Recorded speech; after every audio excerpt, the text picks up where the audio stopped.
Shalom, shalom, sean bendecidos, amados hermanos en el Señor. Gracias damos al Eterno que nos permite poder reunirnos el día de hoy a través de estos videos donde compartimos y analizamos la palabra del Eterno.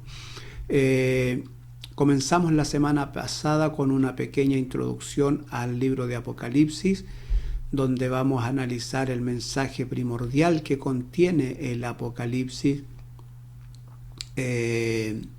Lo vamos a hacer el día de hoy, sábado, dado que mañana en nuestro país hay votaciones y no creo que el tiempo me vaya a dar para tener que poder grabar y subir el video, así que lo vamos a hacer al día de hoy por esa razón.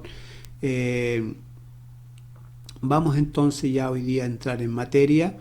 Aprendíamos la semana pasada que Apocalipsis significaba revelación y que dado, ¿no es cierto?, este conocimiento, nos damos cuenta que en la Biblia en sí encontramos muchas revelaciones o muchos apocalipsis, comenzando allá en Génesis, donde el Eterno le muestra a Noé o le revela a Noé el juicio que va a traer para aquella civilización de aquel entonces a través del diluvio. También encontramos, por ejemplo, que el Eterno le revela a Abraham de que la descendencia que va a salir de él, la nación que va a salir de él, va a estar esclava en la ciudad, en el país de Egipto, 400 años. Le revela, por ejemplo, a Daniel los sueños que tuvo Nabucodonosor, y así encontramos varias revelaciones o varios apocalipsis en la Biblia. Generalmente los apocalipsis están dados para los entendidos, como se menciona, por ejemplo, en el libro de Daniel, en el capítulo 12, verso 10. Se los voy a leer, donde el Eterno, ¿no es cierto?, le revela a Daniel las cosas también que van a ocurrir iban a ocurrir en el futuro, es decir, en nuestro presente, el día de hoy. Daniel 12:10, donde dice: muchos serán limpios y emblanquecidos y purificados, los limpios procederán impiamente y ninguno de los impíos entenderá, pero los entendidos comprenderán. De manera que la mayoría de estas revelaciones o de estos apocalipsis que encontramos en la Biblia, digamos, están dados para los entendidos, para los que entienden, o como se menciona en Apocalipsis, ¿no es cierto?, para los que oyen y leen las palabras de esta profecía. ¿Ya? Para ellos está dado, digamos, estas revelaciones, de manera que no es para todos, ¿ya? No es para todos, es para los entendidos. También tenemos que ver lo que es el Apocalipsis, ya, por ejemplo, de todas las revelaciones o de todos los apocalipsis que encontramos en la Biblia, hoy día son cuestionados, como por ejemplo lo que es el diluvio, que hoy se cuestiona si sucedió o no sucedió, y que sucedió, y si algo sucedió no fue en las dimensiones como las imaginamos, o por ejemplo con respecto a las plagas que fueron reveladas para Egipto en su tiempo, que si ocurrieron esas cosas no fue porque Dios las envió, sino que fue por una cuestión de algún clima, ¿no es cierto?, que ocurrieron todos estos hechos.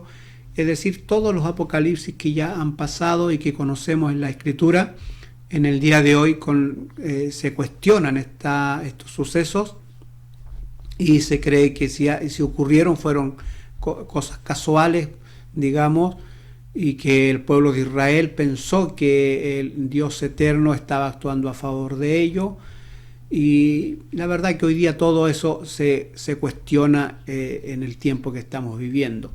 Bueno, el Apocalipsis tiene una característica especial, que van a poder ver estas cosas, esas mismas personas que cuestionan todos los hechos pasados o los apocalipsis pasados. Bueno, hoy tienen la oportunidad y van a ver con sus propios ojos lo que va a ocurrir los hechos que están mencionados en el libro de Apocalipsis. Lo van a poder comprobar ellos, digamos, y tal vez sea una de las razones por las cuales también el Eterno nos ha permitido o nos reveló lo que va a ocurrir en nuestro tiempo, para que toda esta gente que ha cuestionado al Dios eterno o los hechos que Él ha hecho, digamos, hoy lo van a poder vivir y ver con sus propios ojos. Vamos entonces a adentrar en materia ya. Vamos a leer en Apocalipsis 1, verso 10 y 11, donde dice lo siguiente: yo estaba en el Espíritu en el día del Señor, y oí detrás de mí una gran voz como de trompeta, que decía: yo soy el Alfa y la Omega, el primero, el último. Escribe en un libro lo que ves y envíalo a las 7 iglesias que están en Asia, en Éfeso, Esmirna, Pérgamo, Tiatira, Sardi, Filadelfia y la Odisea. Es decir, todo lo que le iba a revelar, o lo que le estaba revelando el Eterno al apóstol Juan, tenía que escribirlo y enviarlo entonces a las 7 iglesias que estaban en aquel entonces, esparcidos por los lugares que ya leímos donde estaban mencionados.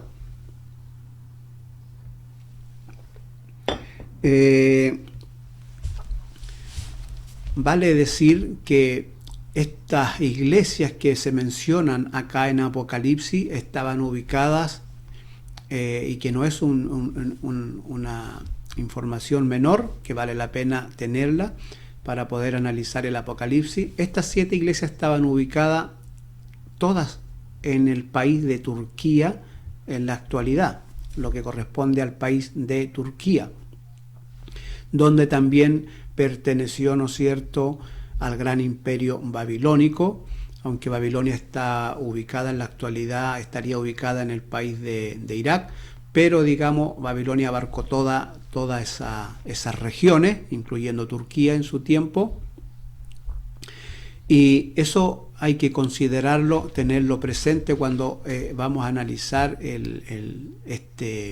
estas revelaciones que el Eterno le hace a Juan para que se la envíe a las 7 iglesias. Esta información es importante tener presente, que estas 7 iglesias estaban ubicadas en Turquía, en la actual Turquía, donde también perteneció, digamos, al gran imperio babilónico. Esa información es relevante tenerla presente, porque hay una cosa que tenemos que considerar cuando empezamos a analizar el mensaje o esta información que le está dando Jesús por intermedio de su ángel al apóstol Juan.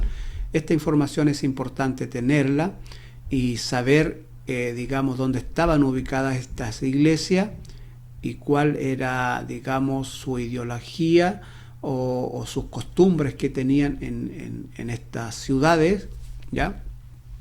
Así que esta información es relevante y importante, porque para aquel entonces, cuando se escribe el Apocalipsis, el último apóstol que estaba vivo era justamente el apóstol Juan, quien lo escribe.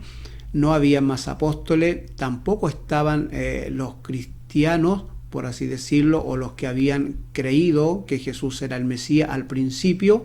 Ya muchos de ellos ya habían sido muertos, tanto por las persecuciones, algunos ya por su avanzada edad, de manera que quienes están en las 7 iglesias que existían en aquel entonces, son hermandades nuevas, son gente nueva, y que no tenían, por ejemplo, o no tenían un punto de referencia o en quien apoyarse de los más antiguos que habían iniciado el Evangelio de Jesús, para comprobar o interpretar correctamente las cartas de los apóstoles o digamos el Antiguo Testamento que en ese momento tenían en sus manos, las Escrituras. De manera que estas nuevas generaciones podían interpretar incorrectamente los dichos de Pablo, los dichos de Pedro, los dichos o los evangelios mismos, ¿ya? Podían interpretar incorrectamente o equivocadamente las escrituras, y no había quien los corrigiese, porque los apóstoles y los primeros judíos y los primeros gentiles que creen que Jesús es el Mesías, aceptan que Jesús es el Mesías, aquellos que fueron testigos de su resurrección, de los hechos que ocurrieron en Jerusalén, ya no estaban. Estas personas ya no estaban, de manera que esta revelación del Apocalipsis va a las 7 iglesias, pero las personas que estaban en las 7 iglesias ya eran personas, la mayoría personas nuevas. De manera que aquí, ¿no es cierto?, entonces vamos a encontrar varios detalles que tenemos que analizar en el mensaje o en estas revelaciones, en este Apocalipsis que Dios le pide que escriba Juan y se la envíe a las 7 iglesias. Así que vamos a comenzar entonces a ver cuál es el mensaje y qué es lo que escribe Juan a las 7 iglesias, y eso ya lo vamos a ver en Apocalipsis capítulo 2, donde vamos a analizar hoy día, ¿no es cierto?, el mensaje que va a la primera iglesia que se envía esta revelación, a la iglesia de Éfeso, y es aquí donde vamos entonces a empezar a ver el mensaje primordial que contiene el Apocalipsis. Dentro de todas las revelaciones que contiene, este es el primordial, es el primero, es digamos el que tenemos que prácticamente aprenderlo casi de memoria, ¿ya? Así que este es el mensaje principal, el que vamos a comenzar a ver el día de hoy, que comenzamos entonces con el mensaje a la iglesia de Éfeso, y es lo que vamos a analizar el día de hoy. Bien, ¿qué comienza diciendo el mensaje a la iglesia de Éfeso? Comienza de esta manera. Apocalipsis 2, verso 1 dice: escribe al ángel de la iglesia en Éfeso. Comienza entonces escribiendo esta epístola, donde se están revelando, a través de esta carta, se está revelando las cosas que el Eterno, que Jesús le está revelando a Juan a través de su ángel, y le pide que le escriba al ángel que está en la iglesia de Éfeso.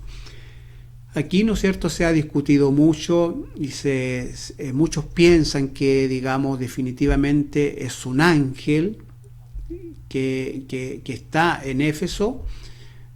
Otros creen que es una persona, que es el líder, digamos, que está dirigiendo la iglesia en Éfeso.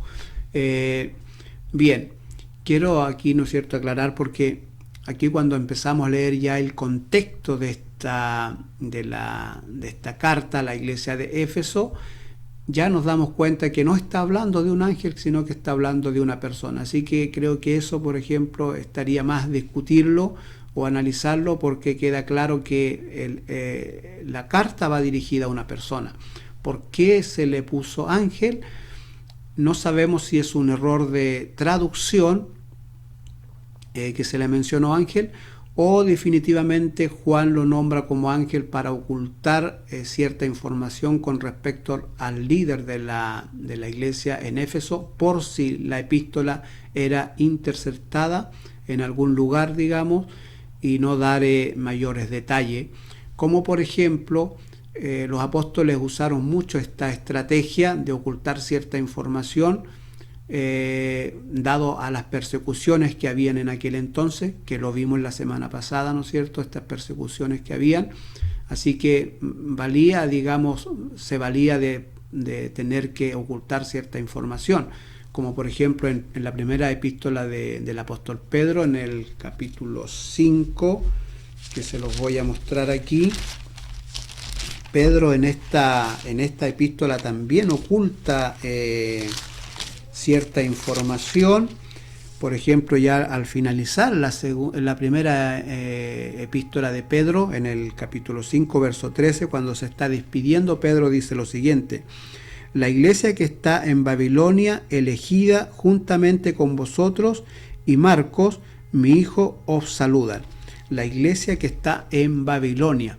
Para aquel entonces, cuando Pedro escribe esta epístola, Babilonia ya no existía ni como imperio, ni tampoco como ciudad, había sido destruida, estaba en las ruinas. Pero él dice que está la iglesia que está en Babilonia, ocultando cierta información. ¿Ya? Acá, entonces, en el caso de la epístola o de la carta que va dirigida a la iglesia de Éfeso, Juan menciona, entonces comienza mencionando que va dirigida al ángel que está en Éfeso, ¿ya? Pero ya en el contexto, cuando empezamos a leer, nos estamos dando cuenta que no es un ángel, sino que es una persona. Y esa es la razón, es decir, ¿por qué le puso ángel? O fue un error de traducción, que ya lo hemos visto con varios detalles, ¿no es cierto?, con respecto a lo que es las traducciones, o simplemente él le puso ángel para ocultar la información del líder de la iglesia de Éfeso. Entonces comienza diciendo: escribe al ángel de la iglesia en Éfeso, el que tiene las 7 estrellas en su diestra, el que anda en medio de los 7 candeleros de oro, dice esto. ¿Qué es lo que dice? ¿Qué es lo que dice? Dice: yo conozco tus obras. Comienza diciendo, y esto es interesante porque aquí, por ejemplo, vamos a encontrar un patrón o una similitud en las 7 epístolas que escribe a las 7 iglesias diferentes. Juan, encontramos algo en común, y es que todas las epístolas, a cada una de estas epístolas comienza diciéndole: yo conozco tus obras. Comienza, también le dice, por ejemplo, se encuentra en las 7 cartas, el que tiene oído, oiga lo que el Espíritu dice a las iglesias. En las 7 cartas encontramos una promesa para el que venciere, ¿ya? Es decir, en las 7 cartas vamos a encontrar estas mismas cosas. Así que el hecho de que analicemos la primera epístola o la primera carta que va dirigida a la iglesia de Éfeso, más o menos el patrón para las 7 iglesias, con alguna diferencia porque, habían cosas que estaban ocurriendo, cosas distintas en cada iglesia, pero la mayor parte de esto es similar. Y comienza entonces diciéndole: yo conozco tus obras. Y esto es interesante, porque el Eterno, en este caso Jesús, le está diciendo al líder de la iglesia de Éfeso, y le está aclarando: mira, yo estoy consciente, acá en el cielo estamos conscientes, acá en el cielo se está tomando nota de todas las cosas que tú haces. Es decir, lo que tú haces en la tierra, acá en el cielo no pasa inadvertido. Acá no es que nadie se entere de lo que tú haces. Acá en el cielo todo se sabe y todo se toma nota a diario de lo que tú haces. Eso es importante, esa revelación es interesante. Y eso es lo que quiero que estemos analizando. Como estamos viendo el mensaje primordial del Apocalipsis, bueno, aquí ya comenzamos. Y lo primero que Jesús le revela a Juan es que en el cielo se sabe todo lo que se hace en la tierra. Es decir, lo que hagamos acá en el cielo no pasa inadvertido. No es que nadie se entere, que nadie esté tomando nota, que nadie tenga conciencia de lo que hacemos. Escribe al ángel que está en la iglesia de Éfeso y comienza diciéndole: yo conozco lo que tú haces. Yo aquí en el cielo se está enterado de todo lo que tú haces, de lo bueno y de lo malo. Y comienza diciéndole entonces: yo conozco tus obras y tu arduo trabajo y tu paciencia, y que no puedes soportar a los malos, que has probado a los que se dicen ser apóstoles y no lo son, y lo has hallado mentiroso. Y has sufrido y has tenido paciencia y has trabajado arduamente por amor de mi nombre y no has desmayado.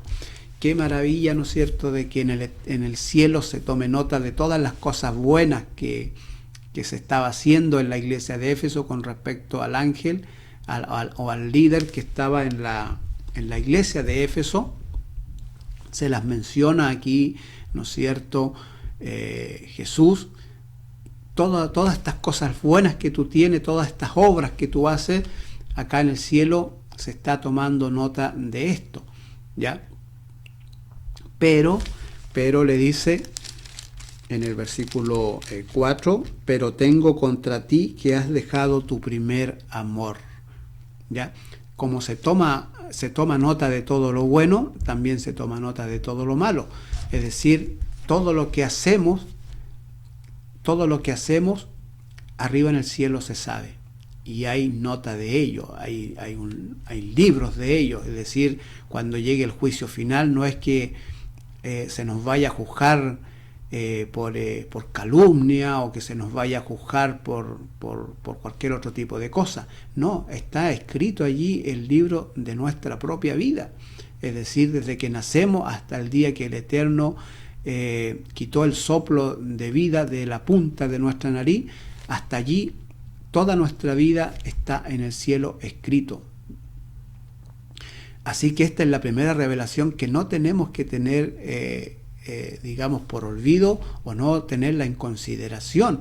Es lo primero que nos está revelando aquí en el Apocalipsis, es que en el cielo hay nota, y que arriba en el cielo se está consciente de todo lo que hacemos, de lo bueno y de lo malo hay nota. Así que le dice entonces: tengo algo contra ti, que has dejado tu primer amor. ¿Y qué es el primer amor? Es decir, el ángel había dejado de hacer esas cosas buenas que están mencionadas al principio, ¿no es cierto?, que se mencionan acá en el capítulo 2, en el versículo 2 del capítulo 2, donde dice: yo conozco tu arduo trabajo, tu paciencia, que no puedes soportar a los malos, que has probado a los que dicen ser apóstoles y no lo son, los has hallado mentirosos, que has sufrido, que has tenido paciencia, que has trabajado arduamente por amor de mi nombre, y que no has desmayado. Todo esto lindo que hacía, ¿no es cierto?, o lo que hace una persona cuando acepta a Cristo como su Salvador, cuando reconoce que Jesús es el Mesías, que por Él tenemos remisión de pecado, que por Él tenemos justificación de pecado, que por Él tenemos paz y descanso para nuestra alma. En fin, todo eso hermoso se deja de hacer cuando pecamos. Eso es dejar el primer amor, cuando pecamos. No es que haya disminuido las ganas, el deseo. Algo nos afectó para que eso ocurriera. Y aquí en este caso era un pecado. Tengo algo contra ti, que has dejado tu primer amor.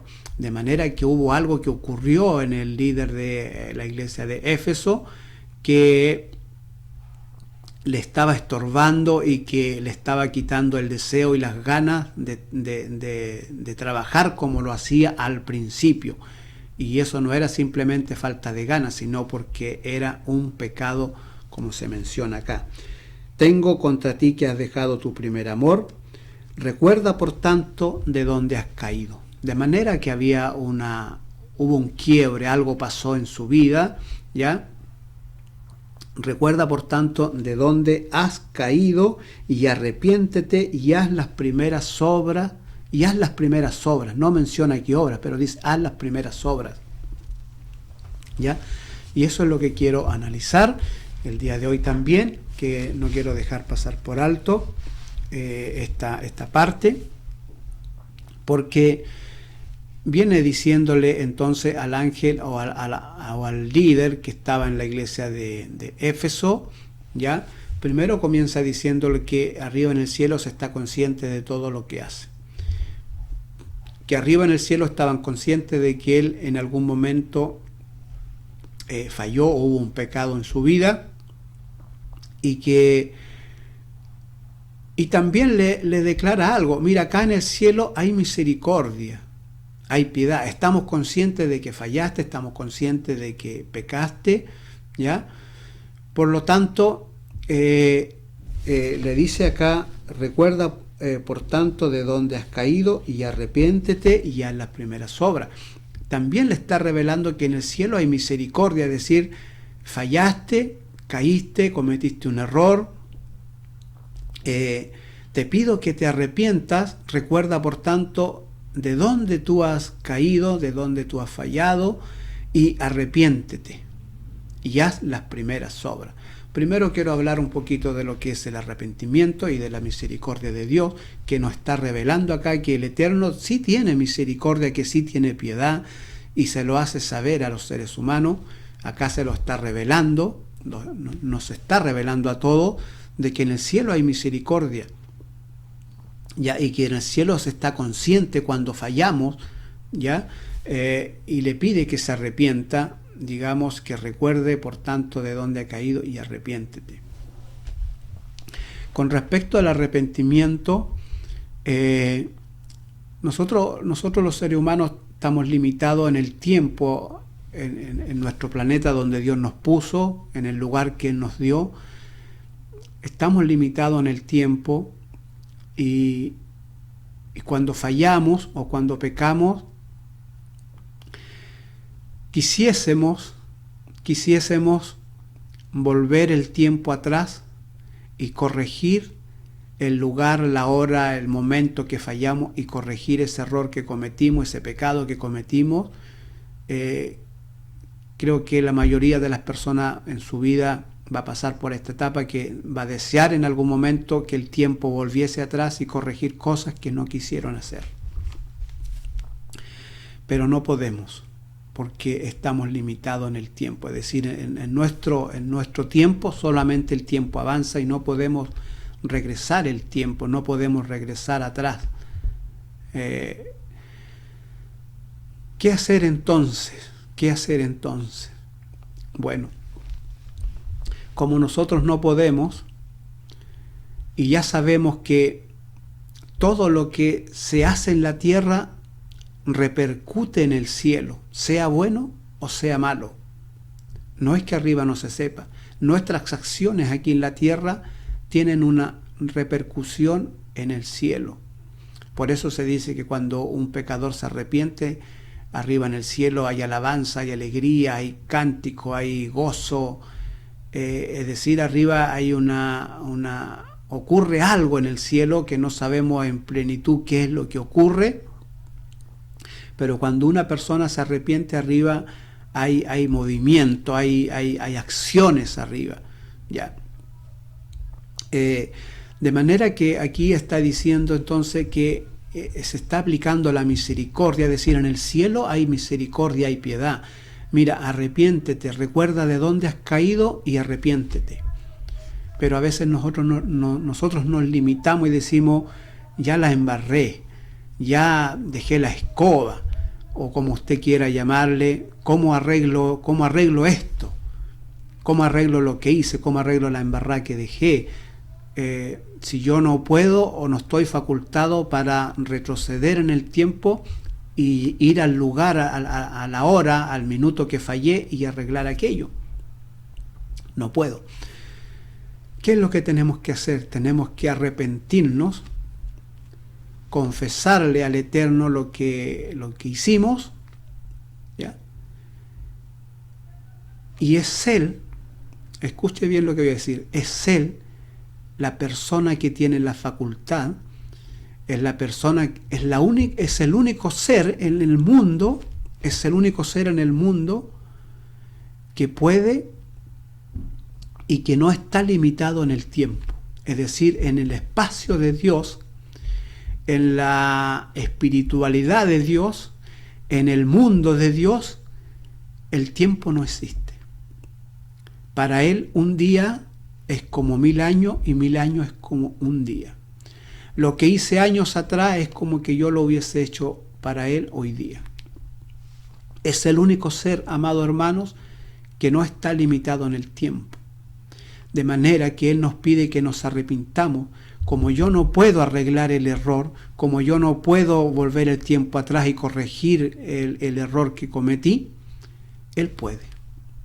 Y Él va por ti a aquel lugar, a aquel momento, a tener que arreglar aquello y sanar aquello. Y no lo estoy diciendo desde una teoría o de un pensamiento, no, lo estoy diciendo desde una vivencia personal, y también lo he visto en otras personas. Cómo hay personas que han estado enojadas por años porque uno dañó al otro, Pero una de estas personas se arrepintió,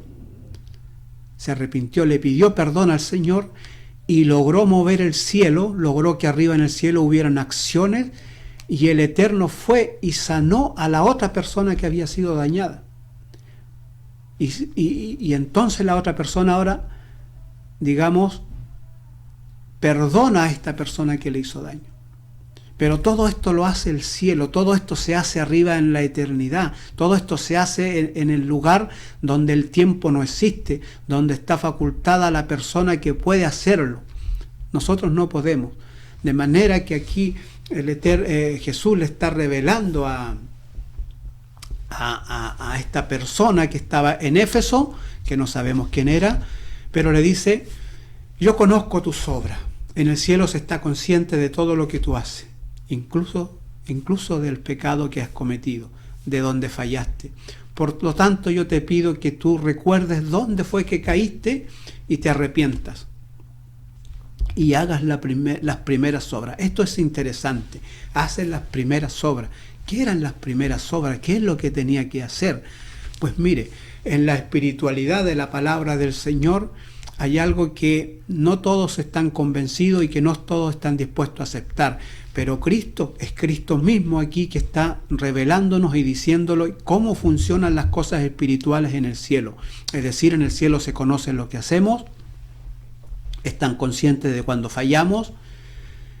En el cielo hay misericordia, es decir, nos está dando la oportunidad de arrepentirnos, ¿ya?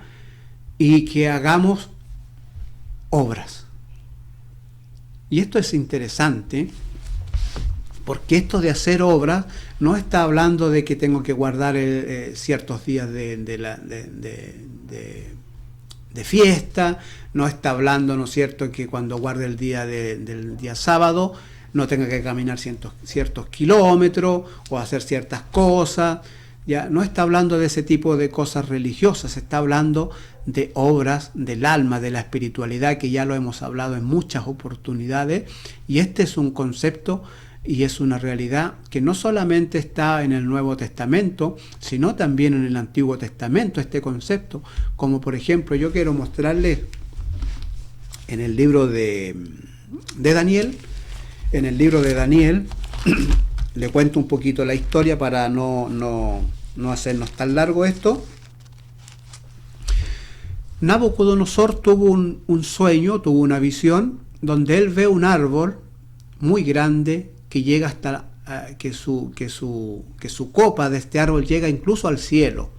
Es un árbol maravilloso, lleno de follaje, donde se cobijan las aves, donde comen las aves, donde toman sombra los animales, donde todos se abastecen de este árbol tan gigante, tan grande, tan esplendoroso.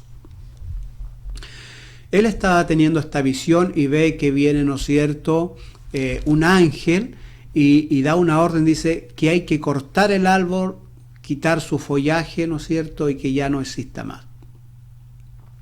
Este sueño perturbó al rey Nabucodonosor, rey de Babilonia. Manda a buscar a Daniel para que le interprete este sueño que tuvo, esta visión. Entonces Daniel le interpreta el sueño y le dice que el árbol es él, ¿ya? Que él se ha enorgullecido, que él, ¿no es cierto?, digamos, Nabucodonosor llegó hasta pensar en un momento que él era Dios, que todo lo que él había hecho era por su fuerza, que todo lo que había hecho él era por su inteligencia, por su sabiduría, es decir, él estaba por encima de los demás, por lo tanto él ya se creía Dios. Bueno, Dios entonces manda una sentencia al rey Nabucodonosor. Se los voy a leer acá. Eso está en el libro de Daniel, capítulo 4, verso 24 en adelante. Voy a leer para que entendamos un poquito esto. Lo que quiero explicar es con respecto a las obras que se está hablando en el libro de Apocalipsis. Dice: esta es la interpretación, oh rey, y la sentencia del Altísimo que ha venido sobre mi señor el rey,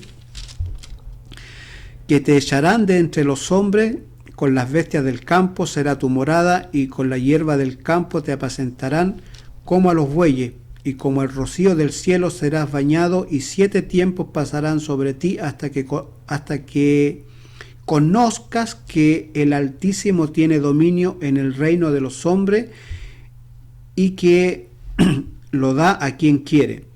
Y en cuanto a la orden de dejar en la tierra la cepa de las raíces del mismo árbol, significa que tu reino te quedará firme luego que reconozcas que el cielo gobierna. Por tanto, oh rey, acepta mi consejo. Mira el consejo que le da Daniel al rey Nabucodonosor, es decir, hay una sentencia sobre ti. Dios fijó una sentencia, es decir, tus obras, tus actos que tú estás haciendo en la tierra, arriba en el cielo no le gustaron. Porque ya sabemos, como Cristo nos reveló en Apocalipsis, que en el cielo se toma nota de las buenas y de las malas obras. Bueno, el rey Nabucodonosor estaba portándose muy mal, sus obras no estaban siendo correctas, en el cielo se tomó nota de esto y dijeron, esto no puede seguir así, así que vamos a fijar una sentencia para el rey Nabucodonosor. ¿Cuál fue la sentencia? 7 años se le quitó el raciocinio para que viviese como un animal. Ese era el castigo que se tomó en el cielo a causa de las obras que él hacía en la tierra. Tome nota de esto, amado hermano en el Señor, tome nota de que de cada acción que hacemos en la tierra, arriba en el cielo se mueven las cosas y hay consecuencias, buenas o malas para nosotros. Entonces, el fin de quitarle el raciocinio por 7 años era para que Nabucodonosor reconociera que es el cielo que gobierna, es decir, quien gobierna en el mundo, quien gobierna nuestras vidas, quien gobierna todo lo que existe, es Dios. Bien, entonces, dada la sentencia, Daniel se tomó la facultad, se tomó la libertad de darle un consejo al rey Nabucodonosor. ¿Y cuál fue el consejo? Está en Daniel 4:27, dice, por tanto, oh rey, acepta mi consejo. Tus pecados redime con justicia, y tus iniquidades con misericordia para con los oprimidos, pues tal vez será esto una prolongación de tu tranquilidad. Mire qué consejo, para que vea el concepto de las obras que existía desde el principio de la humanidad. La gente espiritual que existió en la humanidad, como Daniel, como Esdras, como Nehemías, como Noé, como Abraham, todas estas personas que tuvieron un grado de espiritualidad en la antigüedad, ellos se dieron cuenta y sabían que lo que hacemos en la tierra, que nuestras obras arriba en el cielo se saben. Que para actuar bien en la vida, para tener tranquilidad, para tener paz en la vida, hay que actuar bien. Ellos lo sabían. Y aquí Daniel lo muestra dándole este consejo al rey Nabucodonosor. Yo te aconsejo ya que redimas tus pecados con justicia y tus iniquidades con misericordia para con los oprimidos. Es decir, empieza a actuar bien con las demás personas, empieza a mirarlas como a ti mismo, ¿ya? No te creas Dios, no pienses que tú, porque si Dios te ha permitido gobernar, porque si Dios te ha permitido tener este reino, porque si Dios te ha permitido ser una persona próspera, no es porque tú seas mejor que los demás, es porque el cielo, es porque Dios lo ha querido así. Pero tú no debes comportarte de esta manera con tus semejantes. De manera que yo te aconsejo que redimas tus pecados con justicia y tus iniquidades con misericordia. Es un concepto que siempre ha estado, es una revelación que vino del cielo para los seres humanos, y los espirituales de aquel entonces lo sabían. Acá Jesús lo está revelando en el libro de Apocalipsis y le está diciendo al líder de la iglesia de Éfeso, recuerda de dónde has caído y arrepiéntete y haz las primeras obras. Es decir, comienza tú a hacer cosas buenas.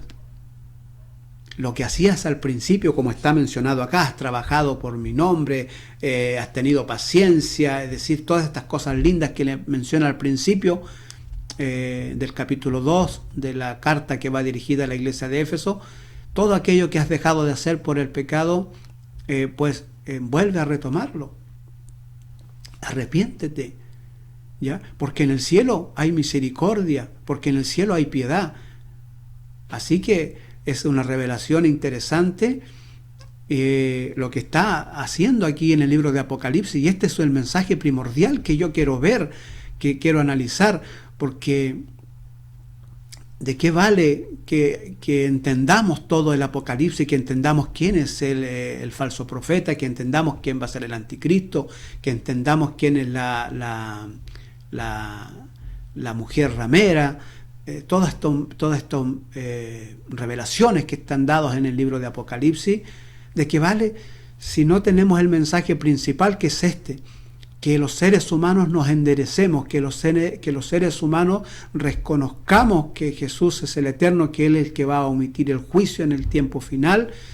Y este es el mensaje primordial que tenemos que aprender del Apocalipsis. Es un mensaje para el alma, es un mensaje de cómo, digamos, estar en reconciliación, en paz con Dios, para que cuando Él venga, y vengan todas estas cosas que van a venir y que están reveladas en el libro de Apocalipsis, no nos alejemos avergonzados del que va a venir a omitir juicio a esta humanidad. Que cuando Él venga, mencione mi nombre delante de nuestro Padre Celestial y de sus ángeles. De eso se trata el mensaje primordial de Apocalipsis que quiero analizar, y en el cual ya estamos analizando, dándonos cuenta de que en el cielo hay conciencia de todo lo que hacemos, de lo bueno y de lo malo, que en el cielo hay misericordia. Si hemos fallado, Él nos está diciendo: arrepiéntete. Continuemos. Dice: recuerda por tanto de dónde has caído y arrepiéntete ya en las primeras obras, pues si no, vendré pronto a ti y quitaré tu candelero de su lugar si no te hubieres arrepentido. Y comienza en el versículo 6 diciéndole: pero tienes esto, que aborrecen las obras de los nicolaitas, las cuales yo también aborrezco. Las obras de los nicolaitas, es decir, las cosas que se hacían o que hicieron este grupo de los nicolaitas, ¿ya? O de la doctrina o del pensamiento o de la ideología de los nicolaitas. Quiero aclarar algo aquí. Yo les decía al principio que es importante saber que las 7 iglesias que están mencionadas acá en Apocalipsis estaban ubicadas en la región de Turquía, en la Turquía actual me estoy refiriendo, ¿ya? Donde también perteneció en su tiempo al Imperio Babilónico. Entonces esto es importante porque usted sabrá, ¿no es cierto?, que en el Imperio Babilónico es donde se generaron, donde se inventaron la mayoría de los pecados que hoy conocemos en la humanidad, ¿ya? Es por eso que acá en el mismo libro de Apocalipsis hay una condenación a la Gran Babilonia, ¿ya? ¿Por qué? Porque podríamos decir que Babilónica fue la cuna o la fábrica donde se generaron los pecados que han pasado por toda la humanidad hasta los tiempos actuales. Babilonia ya no está. Babilonia está en ruina, es una ciudad en ruina. Allí, ¿no es cierto?, está como histórico las piedras que quedaron allí del Imperio Babilónico, ¿ya? Pero los pecados que allí se generaron, que allí se inventaron en la fábrica de los pecados de Babilonia, esos no han muerto, esos traspasaron todas las generaciones y están hoy día en nuestra actualidad con nosotros. Más bien en la época de 2000 años atrás, donde estaban ubicadas las 7 iglesias, justamente allí donde estaban esta cuna donde se habían generado estos pecados, ¿ya? De manera entonces que aquí está Juan diciéndole en su epístola a la iglesia de Éfeso: ya tienes algo bueno, que tú aborreces las obras de los nicolaitas, las cuales yo también aborrezco. ¿Cuáles eran las obras de los nicolaitas o quiénes eran los nicolaitas? Bueno, se cree que los nicolaitas era una doctrina, era una religión, una ideología que estaba en en esa región de Turquía, en años atrás, digamos, y que estos cristianos, estas personas que se están convirtiendo, ¿no es cierto?, a Cristo, que están reconociendo que Cristo es el Mesías, están llegando a la iglesia, pero recuerda usted que toda esta región era pagana, toda esta región era idólatra, de manera que los que están llegando a unirse a la iglesia, al grupo, son personas que vienen con pensamientos distintos, con doctrinas distintas, y se congregan con los hermanos en la iglesia de Éfeso, y se empieza a formar este conflicto, ¿ya? ¿Por qué? Porque uno de los pensamientos de las obras o de las cosas que hacían los nicolaitas, que ellos creían mucho en lo que era la astrología. Yo le voy a mencionar, aquí tengo el significado de la astrología para que tengamos más o menos noción de lo que vamos a hablar. Dice, la astrología es el estudio de la posición y el movimiento de los astros, a través de cuya interpretación se pretende conocer el destino de las personas y pronosticar los sucesos terrestres. Esto era una de las doctrinas que tenían los nicolaitas, es decir, creían en los astros, lo que hoy día nosotros conocemos como lo que es el tarot, donde muchas personas, ¿no es cierto?, al levantarse en la mañana consultan el tarot para ver cómo le viene el día, ya que está destinado para ello en ese día. Ya, eso era una de las cosas que hacían una de las obras que tenían los nicolaitas, digamos, ya que ellos practicaban, es decir, todo esto está relacionado en realidad con lo que es la brujería, todo este tipo de cosas, ya. De manera que ellos creían en eso y llegan ahora a la iglesia a congregarse, pero paralelamente a la doctrina y al evangelio de Jesús, ellos mantenían también su antigua doctrina, sus antiguas creencias que traían del paganismo. Y de esto estaban llenas las 7 iglesias, ¿ya? De manera, otra de las cosas que pensaban los nicolaitas era, por ejemplo, que en el caso de la salvación era todo un asunto espiritual, ¿ya? De manera que yo, en mi parte espiritual que llevo en mi vida, yo puedo agradar y puedo estar cerca del Señor y ser salvo, pero en la carne no habría problema de hacer lo que yo quisiese o practicar lo que yo quisiese con mi cuerpo, porque al final de cuentas el tema de la salvación es algo espiritual, ¿ya? Como muchos dicen, lo que Dios quiere es el corazón, ¿ya? Y yo con mi cuerpo puedo hacer lo que me dé gusto en gana. De manera que ellos entendían, por ejemplo, que la gracia del Señor, o como muchos dicen, estamos en la gracia del Señor, en realidad podemos hacer cualquier cosa, al final somos salvos igual. Ese era más o menos el pensamiento de los nicolaitas en aquel entonces, por supuesto, porque ellos venían de una tradición, de un mundo pagano, es decir, vivían prácticamente en la fábrica donde se habían generado todos los pecados, así que de manera que ellos practicaban mucho el pecado, mucho lo que era la sexualidad, la inmoralidad sexual, ¿ya? Tanto así, por ejemplo, que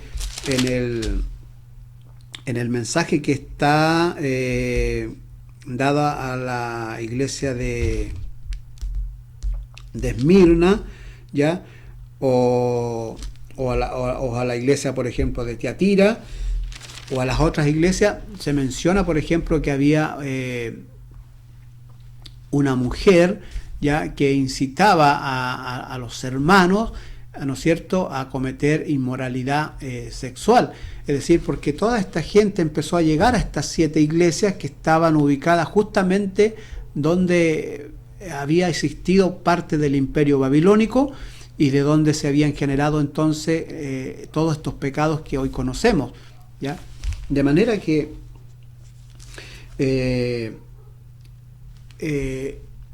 el líder que estaba en la iglesia de Efeso odiaba estas prácticas, le molestaban, y eso se lo reconoce también Jesús. Dice, pero tienes esto, que aborrecen las obras, es decir, las cosas que hacen. Los nicolaitas las cuales yo también aborrezco. Esto es importante lo que está revelando aquí nuestro Señor Jesucristo, porque Él está diciendo, y hay cosas que hoy día en la actualidad también ocurren, es decir, estos pecados que han traspasado a través de todas las generaciones están en la actualidad, y hay mucha gente que está en la iglesia y también a veces lleva paganismo paralelo a la fe en Cristo que tienen en su vida. Hay muchos cristianos que consultan el tarot, hay muchos cristianos que creen, por ejemplo, de que pueden hacer ciertas cosas con su cuerpo, porque al final lo que Dios quiere es el corazón, es decir, el pensamiento no ha cambiado mucho desde que se escribió la carta a la iglesia de Éfeso a nuestro tiempo, el pensamiento a veces sigue igual. Entonces, muchos creen que podemos hacer ciertas cosas porque al final estamos en la gracia de Jesús, ¿ya? Así que ese era un pensamiento que estaba en la iglesia de Éfeso y que sigue estando el día de hoy también en nuestro tiempo. Así que debemos tener mucho cuidado con esto, con lo que se nos está revelando aquí en el Apocalipsis, porque aquí, como es un libro de revelación, se nos está diciendo qué está pensando, qué se piensa en el cielo con respecto a lo que estamos haciendo en la tierra. Aunque esta carta fue directamente a la iglesia de Éfeso, no significa que nosotros no estamos involucrados en esto.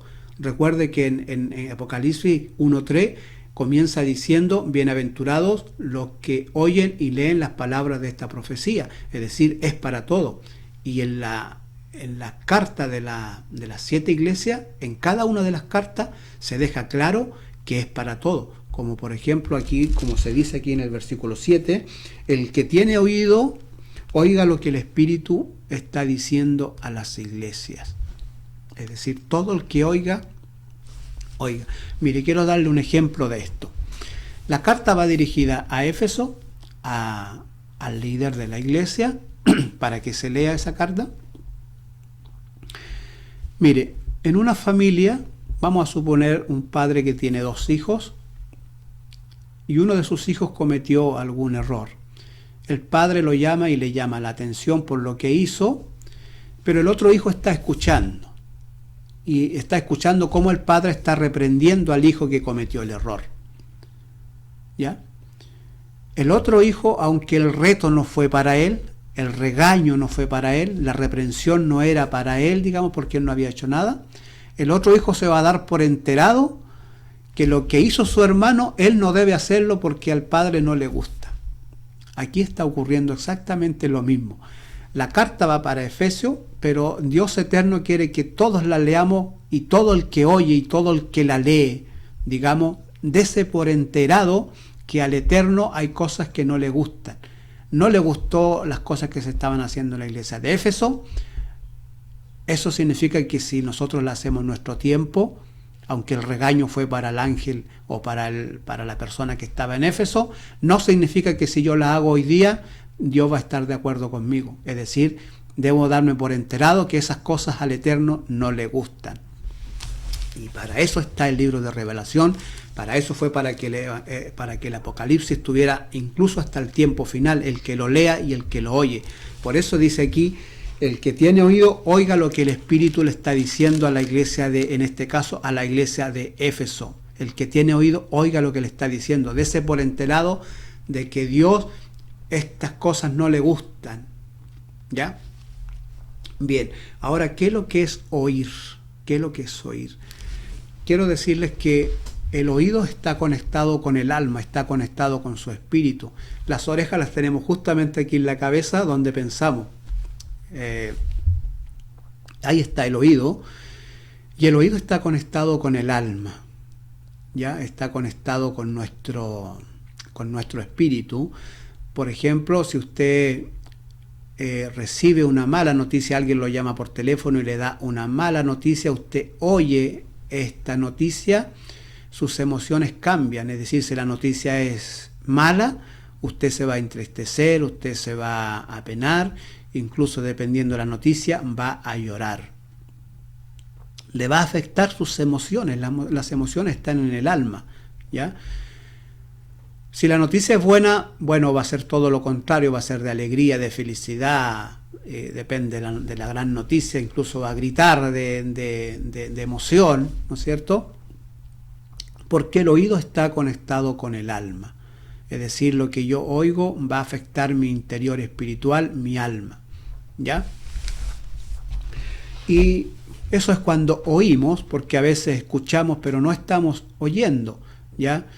Por ejemplo, en el caso de María y Marta, ¿no es cierto? Una se dedicó a oír, la otra solamente escuchaba, no estaba oyendo lo que Jesús realmente estaba diciendo, no le estaba llegando al alma, ¿ya?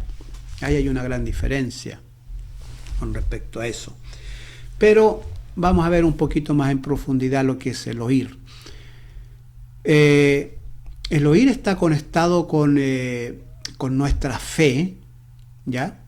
Tal como lo dice la Escritura, ¿no es cierto? Que la fe viene por el oír y el oír la palabra de Dios. En Romanos capítulo... ¿qué capítulo está por ahí? Capítulo 10, ¿sí? Capítulo 10, verso 17. Ahí está, ¿no es cierto?, este texto que dice que la fe viene por el oír y el oír de la palabra de Dios. ¿Por qué el oír está conectado con la fe? Mire, en el concepto griego la palabra fe es muy distinta al concepto hebreo que se llama emuná. Por ejemplo, en el concepto griego la palabra fe dice que la fe es la certeza de algo que existe aunque yo no lo vea. Es decir, yo sé que eso existe aunque no lo pueda ver. Ese es el concepto de fe en el vocablo griego, que es el que nosotros manejamos, ¿ya? Pero en el hebreo, que es de donde viene la palabra fe, es decir, la palabra emuná en hebreo, que se tradujo fe, el concepto emuná es muy diferente y muy distinto. Porque la palabra emuná significa creer, significa confianza, y por sobre todas las cosas significa obedecer. Esa es la palabra emuná, que fue traducida a fe. Entonces es muy distinto los conceptos que nosotros manejamos. Nosotros cuando decimos fe, inmediatamente decimos la fe es la certeza de lo que no se ve, la convicción de lo que se espera, ¿no es cierto? Porque ese es el concepto griego de la palabra fe. Pero para nosotros lo que existe es la palabra emuná, que viene del hebreo, que es de donde se tradujo fe.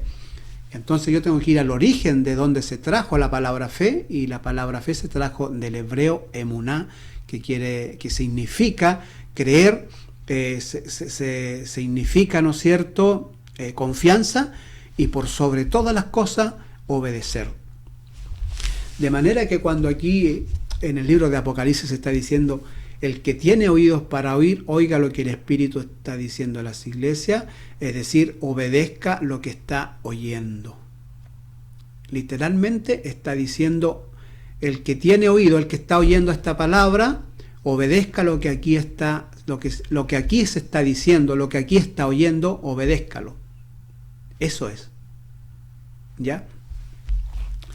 Así que mire la importancia que tiene entonces el que tiene oídos para oír, obedezca lo que el Espíritu le está diciendo a la iglesia, en este caso de Éfeso. Y aquí viene entonces, terminando ya esta carta a la iglesia de Éfeso, a la primera iglesia, con una promesa, dice, y la promesa dice: al que venciere, le daré del árbol de la vida, el cual está en medio del paraíso de Dios.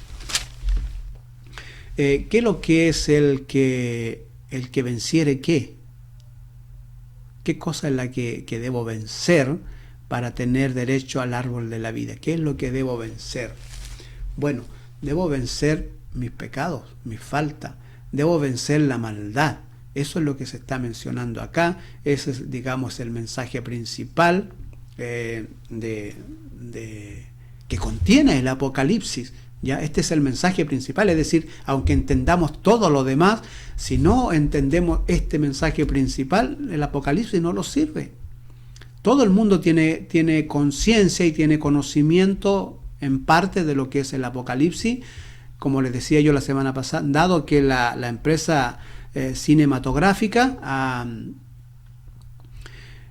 hecho y se ha inspirado en el libro de Apocalipsis para hacer una serie de películas que son bastante entretenidas de verla a veces, ¿no es cierto?, que llaman la atención, y todo el mundo tiene cierto conocimiento, ¿ya? Pero el mensaje principal no lo tienen, no lo ven, o no lo quieren ver, no lo quieren aceptar, y eso causa un poco, ¿no es cierto?, de angustia, de molestia, de decir, ¿por qué no quieren ver el verdadero mensaje que contiene el Apocalipsis, el mensaje principal, ¿ya? Que es justamente este, es decir, tomar conciencia de que estos hechos van a ocurrir, de que va a venir un juicio final y que yo debo estar preparado para ese juicio, ¿ya? Debo estar en reconciliación con el que va a hacer el juicio, para que cuando Él me vea, me llame por mi nombre y me pueda decir, mira, en lo poco fuiste fiel, en lo mucho te pondré.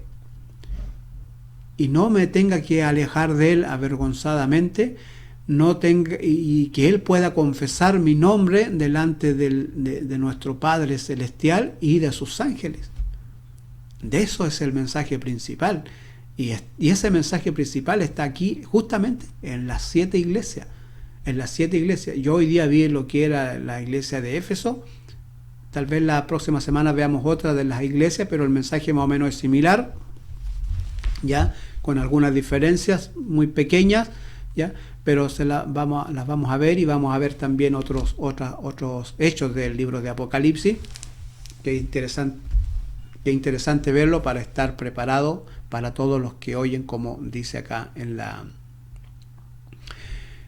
carta que está a las 7 iglesias. Dentro de las 7 iglesias, por ejemplo, hay muchas teorías, y hay una de ellas, por ejemplo, que le buscan el significado, o otros significados, como por ejemplo que aquí está, las 7 iglesias significan 7 dispensaciones, que hay otra teoría que significa otra cosa, infinidades de cosas que quieren ver, digamos, con respecto a las 7 iglesias, pero el mensaje principal de las 7 iglesias es justamente este. Tener conciencia que en el cielo se sabe lo que hacemos en la tierra. Ese es el primer mensaje, que estemos conscientes que todo lo que hacemos, sea bueno, sea malo, arriba hay persecución, es decir, hay acción, hay acción de lo que hacemos en la tierra, ¿ya? No pasa inadvertidas las cosas.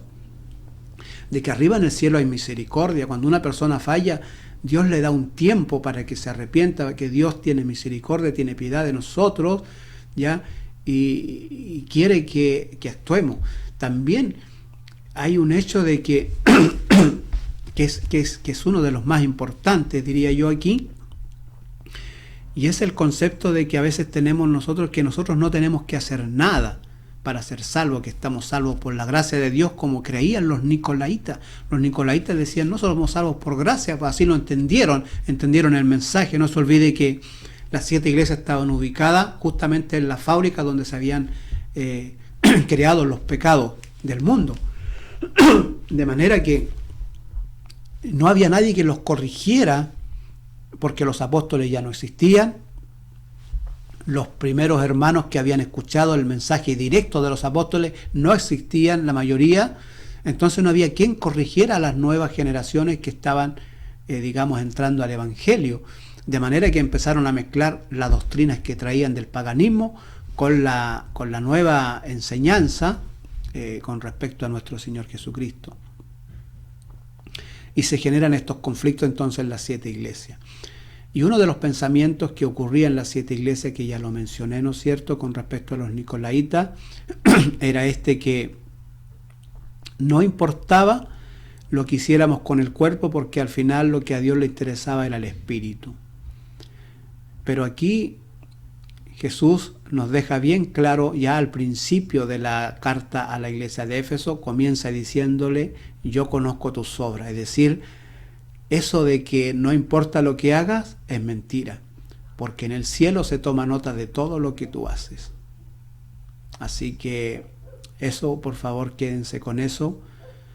No piensen por nada en el mundo que nuestros actos o todo lo que hacemos, o que podemos hacer lo que nosotros queramos en realidad, y que arriba en el cielo eso no importa porque somos salvos por gracia. Jesús lo deja claro en el Apocalipsis. Incluso en las 7 iglesias comienza diciéndole: yo conozco tus obras, yo conozco tus obras, yo conozco tus obras. En las 7 iglesias dicen lo mismo, y no es por casualidad, es para hacerle entender y que esa doctrina que ellos estaban abrazando, de que no importa lo que hagamos porque la cosa va por el Espíritu, va por la gracia, no era así. Pues Jesús deja bien claro: yo conozco tus obras. Que el Dios de paz les pueda bendecir en esta semana que se aproxima, en este fin de semana también ya, ¿no es cierto?, que comienza el día de hoy. Disfruten junto a su familia y no se olviden de escudriñar la palabra del Eterno. Si Dios nos permite, la próxima semana estaremos analizando el mensaje a algunas de las otras 7 iglesias, que son más o menos similares, salvo algunos detalles, que lo vamos a ver la próxima semana, si así Dios nos permite. Jehová, Shalom, y nos veremos la próxima semana.